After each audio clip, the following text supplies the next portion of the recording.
Hello there, folks. Well, we're back to the garage after a bit of an interruption to do some more work on the bathroom update. Spent most of the week in there so far. Today's Thursday. But I have been doing some stuff here. I picked up this material yesterday to finish those windows before I put any paint on this wall. Put the compressor in front of the outlets. So what I'm planning on doing here is these openings that you see here. See, they got some of the metal pieces. There's a post in here that goes up and supports that ridge beam. So there's metal stuff in here, you know, all that stuff they make you use now, the heavy sheet metal stuff they make you use now to tie all the structural pieces together. So got to work around that. What I'm going to do here is build a frame. These openings aren't square. They're pretty level, but like the sides aren't square with the top and bottom. And you can't hardly make a frame that's out of square. You know, when you try and case it, the joints are all out of whack. Instead of being 45, there's some other numbers. You know, and you got to play with it. So what I'm planning on doing here, in order to get around the metal parts and to square up the opening, you notice the flange on the windows is quite substantial. It's about 1 3/4 inches. So I have a lot of room to build this up. What I'm going to do on these openings is put some fillers on the top and the bottom and the sides in order to create a reduced size that's square. And then what I'll do is I'll build a frame out of that material I just showed you, this stuff over here, that works with those dimensions. So if I put like a 1/2 inch around the inside of that thing, it'll be 1 inch smaller but square. So that's what I'm going to do. I'm going to build a frame out of that trim material, rip it to size so it goes from the window out to the face of the wall, and then put a nice casing trim around it, a simple casing trim around it. So that's the task for today. I'll kind of lead you through that for you know, a little step by step maybe, or somewhat anyway. Talk to you later. Thanks for watching again. Bye. Okay. Well, other than a long lunch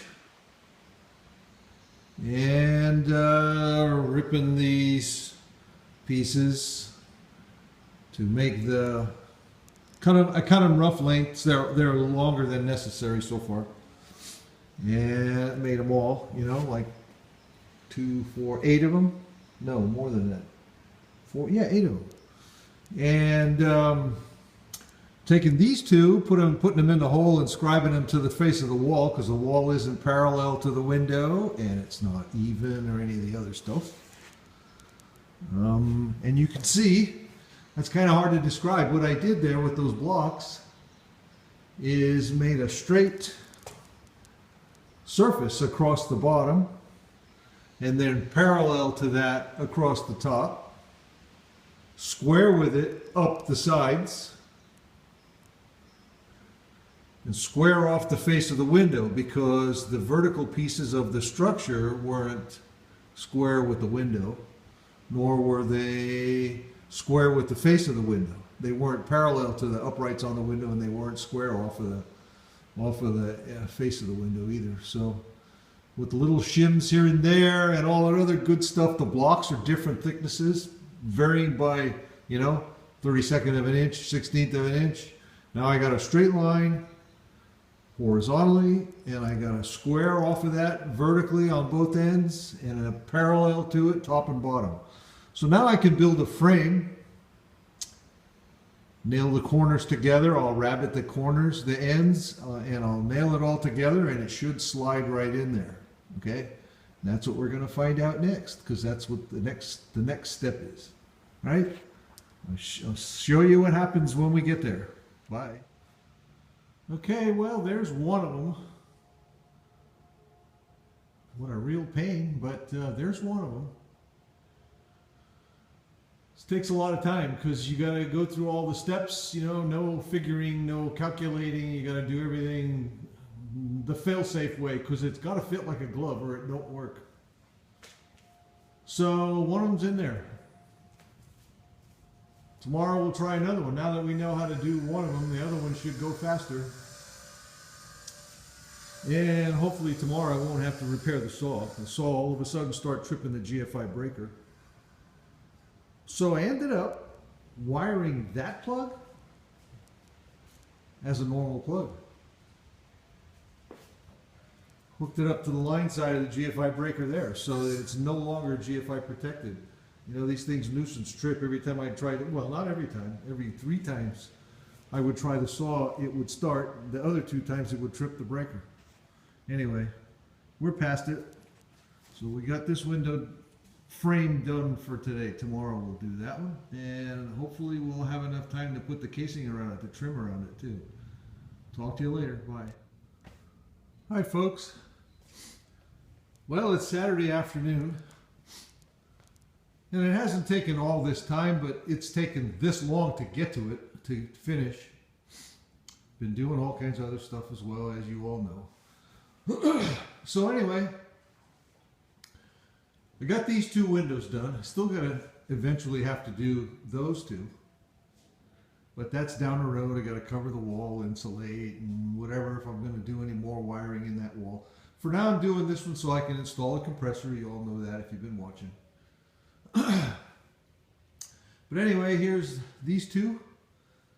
Finally got around to putting the trim on them, and it worked pretty nice. Everything's nice and square, so wasn't much trouble. It went pretty fast. So I got some spackle on the holes. Just finished putting spackle on the nail holes. Tomorrow I'll sand them and hopefully get some paint on them, as well as sand the rest of this wall. Maybe get some PVA sealer on all of this. I think I'm going to put PVA on all of it because it's all got taping compound on it now. And then we'll go from there. I'm going to just paint this the same as the ceiling. It's a flat. It is a garage after all. So as long as it's clean, that's kind of what I'm looking for, clean and neat. And I think at that intersection there with the plywood and the sheetrock, I'm just going to get a piece of flat stock. There's an 1/8 inch difference between the sheetrock and the plywood. Plywood's 3/4, sheetrock's 5/8. So what I think I'm going to do is just get a little piece of trim, maybe 1x2 or a 1/2x2, something like that. And I'll cut a little section of it. I'll take an 1/8 inch out of a section of it so it'll kind of fit over that intersection, and I'll just trim it with a single straight rectangular piece of molding. And then I can paint it all and that wall's done. Okay? So anyway, I'm kind of happy with that. I'm sure it's not nearly as exciting to anybody else, but like I said, after going through 2 days worth of work, or a little more, maybe 2 days worth of work, this is kind of like doing machine work with a table saw. You know, everything's got to be perfect. Otherwise you fight all the imperfections. You know, there's a lot of obstacles getting it straight and getting it true. But once you get it true, then it's kind of easy after that point. The difficulty is making what isn't true, true. At any rate, you all know that if you do this kind of stuff. If you don't, you better be aware of it, because it never is as easy as it looks once it's all finished. You know, nobody knows half the steps if you just come up on it and it looks like this. All right, talk to you later. Thanks for watching. Bye.